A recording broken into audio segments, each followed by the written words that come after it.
All right, it's been 3 years now. I only have 2, so most of you have no clue who I am. Anyways, the reason why I wanted to make another video is because I found a lot of inspiration from one little plugin that really helps me beat my creative block. The plugin is called Automaton and it's developed by Audio Damage. The plugin isn't supported anymore, but I've never had issues with it and I hope you don't either. Anyways, let's get into it. Okay, so here I've opened up a new project and dropped in a couple of things. I've got a drum break that I've used in another project. So here's what that sounds like on its own.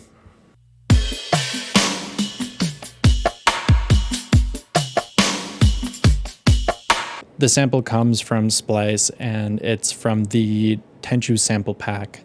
It's basically just a bunch of stringed instruments dropped in tune and slowed down.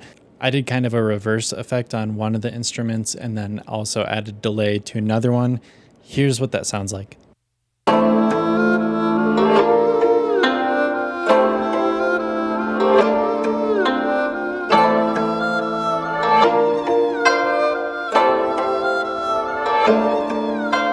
Okay, so let's say that's as far as I would be able to take this sample. This is where Automaton comes in. Before I grab Automaton, I'm gonna make sure that my tracks are grouped so that I can just place Automaton straight into the group. And here it is. This is what it looks like when you first boot it up. It's a bit hard to try to describe what Automaton does to your track. The main sections of this plugin are the sequencer, stutter effect, modulate, bit crush, and replicate effect. Within each of those pages, you get a set of parameters that you can mess around with that basically just allow you to intensify or de-intensify the different effects or just altogether turn them off. The other thing I would suggest doing is going over to the master section of the plugin. There's effects modes that you can mess around with. They include the mix, duck, and send modes. But when it comes down to it, you just need to download this and kind of just play around with it and embrace the randomness that this thing gives you. The first thing I'm gonna do with this thing is turn off the bit crush. I think the bit crush kind of sounds god-awful. And then from here, basically what we're gonna wanna do is record the output of Automaton into a new track so that we can cut out all the parts that we like out of the recordings and drop that into our beat. So we're gonna make a new audio track and set the input to resample. We'll arm it to record, solo our group, and then just record.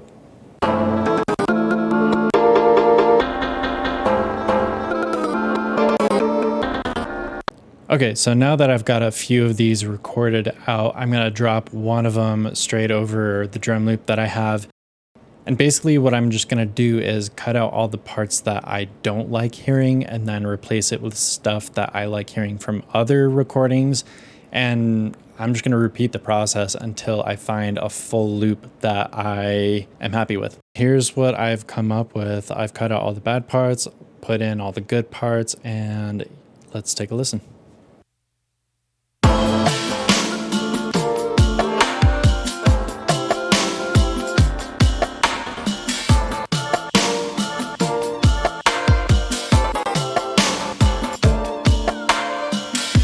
That first chord came in a little bit hot, so I'll probably fix that. But otherwise, I think it's a good starting point.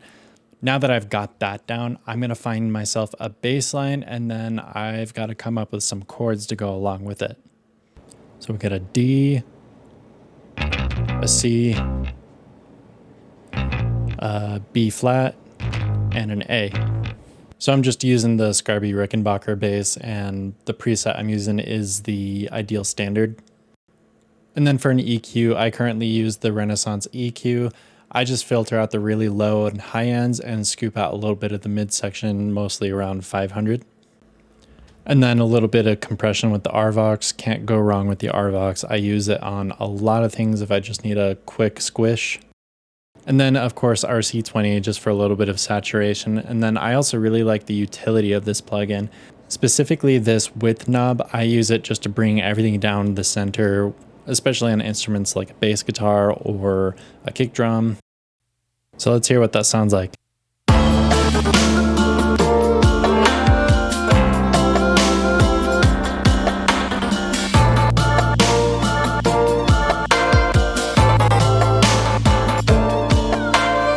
Before I move on to the next video, I just want to say that I am not musically trained. I don't know a whole lot about music theory. I just happen to have a pretty decent ear, I think. Basically, I just kind of fumble around until I find something that sounds good.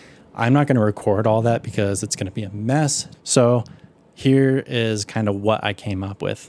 So really, I just copy pasted over my bass notes and created chords from there. And then I looked up what each of the basic chord shapes are for each of these. And then I just kind of moved around a bunch of different notes, added some notes, and just kept what kind of felt good. Also, keyscape is what I'm using for the Rhodes piano. And here's what my idea sounds like so far.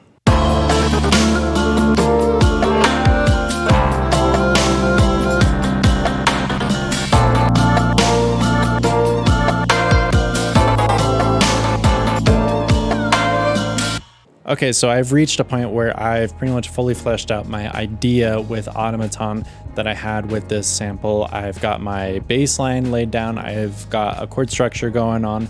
This just kind of gives me the creative freedom to just explore more sounds, really, which is what I really love about doing this. Anyways, I've taken the idea a lot further, and I hope you guys enjoy what you hear.